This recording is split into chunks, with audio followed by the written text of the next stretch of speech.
Hey guys, it's John from Album Review TV. It's time for a review of the new Daughtry record. It's titled Baptized.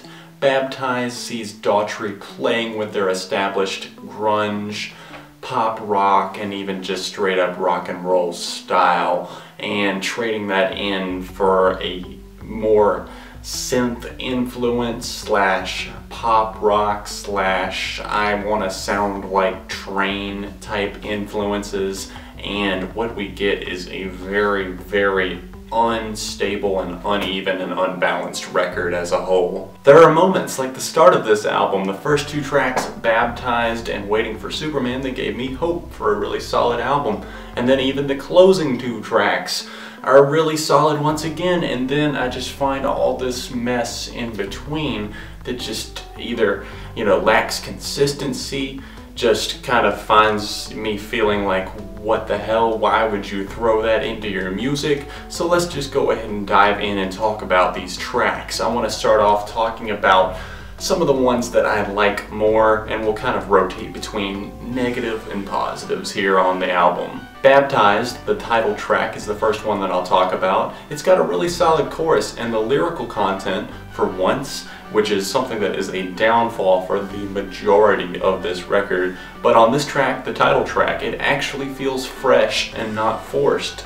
I haven't ever heard a song before that really takes the word baptized, like, it's got a very religious meaning to it, but also I feel like it can have other connotations to it, like being cleansed, being just washed over with something.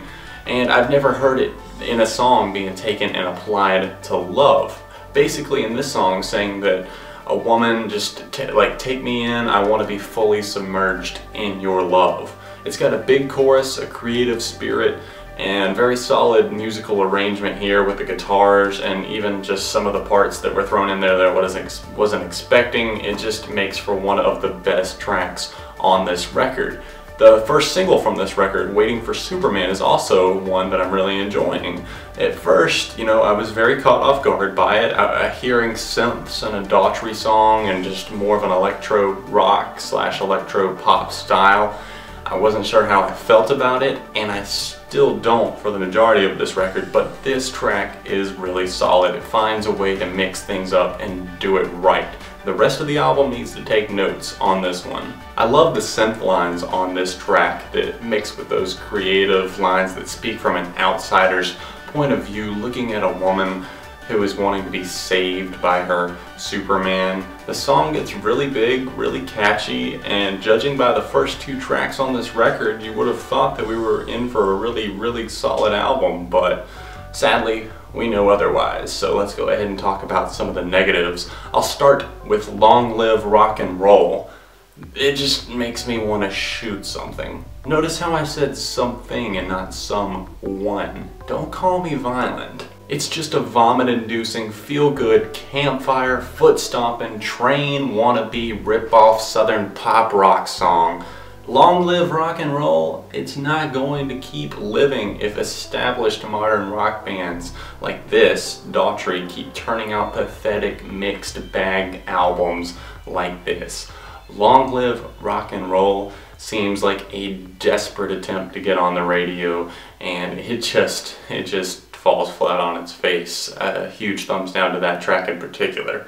We've got tracks that are more middle of the line, like Wild Heart. It does fall into really bad lyrical territory once again, but it is growing on me as a whole. But it just tells the tale of this wild and free female that slips away, and still years later the guy's thinking about her and it's on his mind, so he writes a song about it. It sounds very country tinged to me, and really sounds like something more that would have fit on the album Leave This Town. It's not awful. It's just, I feel like it's something that anyone could churn out. The track Battleships probably has to be my least favorite on this record, and I feel like most Daughtry fans would feel the same way. We'll get to my, what I feel like is the worst part of this song, but it's just one that I just kind of have to tear into. Talk about pulling lyrics just out of your ass. This is it right here. Boom, ba boom, ba boom. Congrats, Chris. You can do a terrible impression of what a cannon on a battleship would sound like. That's great and all, but I'm sitting here wondering why the hell that would be an acceptable chorus for one of your songs. Glitched out synths kind of scatter over this complete misfire of a song with acoustic guitars that sound nice but nowhere enough to being close to saving this one. I also think it's hilarious that Daughtry sings "I Don't Want to Fight No More" on this track, but the title of the next song on the album is "I'll Fight." However, "I'll Fight" does pick things up a little bit, but honestly it fails to live up to his past work.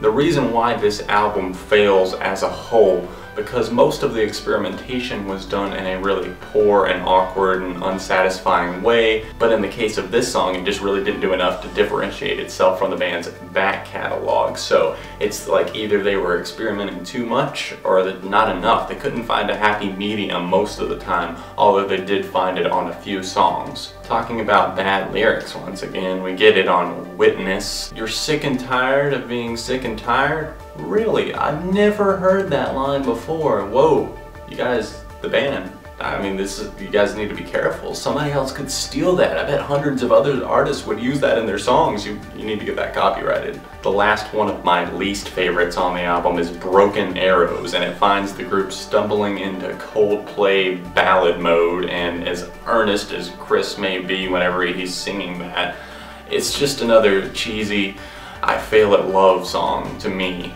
Singers and bands always seem to keep finding ways to compare love to random objects and situations, and this time Daughtry finds himself shooting broken arrows and missing his target of choice, aka like he can't find love in the right places.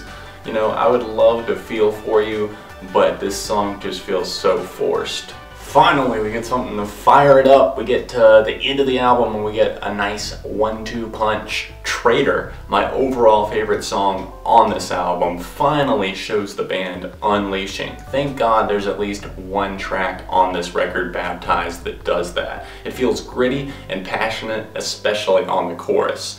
Chris's vocals sound loud and better than ever on this track. He just really lets them soar during the chorus. The guitars get turned up and the musical arrangements on this tune are top notch. It's catchy, it rocks hard, and it's really fun as a whole. Just please, I think everyone who's a longtime fan of the band, go out and listen to this song. Even if you don't listen to the rest of the album, this is really one to check out. 18 Years is the final song on the record, and it continues the solid 1-2 combo that I was talking about before. It's the end of Baptized. Have we heard it all before, like lyrically? Probably, but it sounds good and fun coming from Daughtry and really closes the album out on a note that makes you recall the good times in life. Lyrically, it reminds me a lot of the track "Kids in the Street" off of the album of the same name by the All American Rejects, and as soon as I thought of that comparison, I couldn't help but hear Chris Daughtry singing that song, singing like, "We used to laugh, we used to cry, live and die by the 45, but instead of Tyson Ritter's voice, I keep hearing Chris Daughtry's voice, and it's really weird up in my head, and you can't hear it, so this is awkward." Synths run wild on this track and help the guitars and drums run the show on 18 Years and make for a pretty entertaining listen as a whole. But overall for this record, it's very scattered and unstable, and it's not something that I can see myself revisiting probably ever. I'm going to take a few tracks from this album and probably delete the rest. That's how I feel about it. So it's a 2.5 out of 5 for me for Baptized. What did you guys think? I felt like some of these songs were just really great, but when they were great, they were great, but when they sucked, they really sucked. So let me know what you thought in the comments section down below. Let me know what I should review next. I'm probably going to review the Mayday Parade album and maybe a couple other albums that I missed recently. I'm going to be doing some Throwback Thursdays and episodes of 7 on Sunday on my channel Beyond ARTV, so make sure you check out that, along with my vlog channel where I post a video every week of what's going on in my life, recording my daily life, etc. Thanks for watching, guys, and make sure you stay subscribed and share the video with your friends and the channel with your friends, because I'm going to be doing my top 50 songs of 2013 along with the top 15 albums of the year coming very soon by the middle of December. So thanks for watching, guys. Album Review TV, Beyond the Reviews.